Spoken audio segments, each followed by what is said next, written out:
Many Christians don't share their faith because of fear. Fear of awkwardness, fear of rejection, fear that you will offend someone. So how can Christians overcome that fear?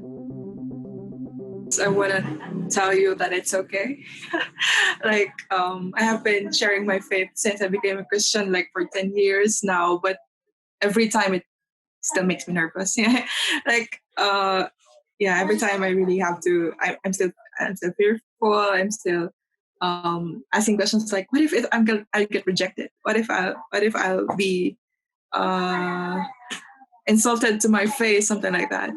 It's natural. I think even to fear of rejection, those are all human response to this supernatural the message is heavy. We care about it and we want to do it right. And our body is human and we always fear. So that's okay. If you are doing that, the first thing you need to know is it's okay.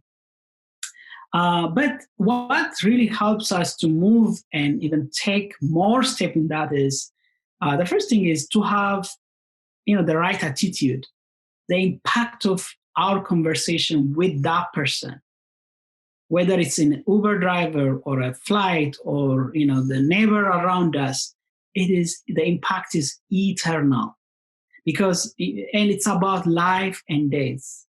And it's about thinking about what will happen to this person if I don't take this opportunity. And I would also add, praying for courage and wisdom, because Jesus even told his disciples, he said, "Hey guys, don't worry when you are arrested," because it says in Matthew chapter 10:19, it says, "Do not worry about what you say or how to say it. At the time, you will be given what to say." So it's not about only us, and you cannot even have, the outline of your topics and what you are going to share.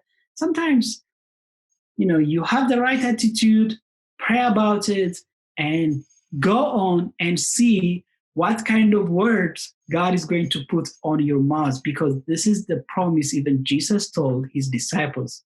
And if his disciples felt the same thing, I think it's okay for me to feel the same thing. But also I take the promise of Jesus that he will give me the right word. And that is where faith plays out.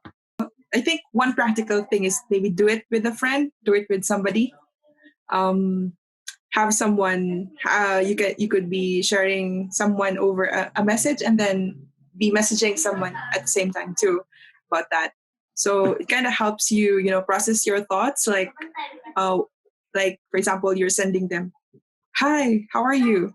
So of course there are a lot of thoughts coming in your head. Like, okay, so the other friend, you're going to be saying like, "Oh my gosh, I've been sending, how are you? I'm feeling like this, I'm feeling like that."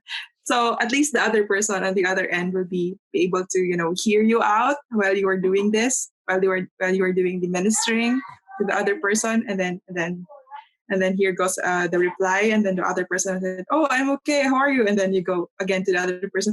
"Oh my gosh, the person has replied to me. What I'm gonna say.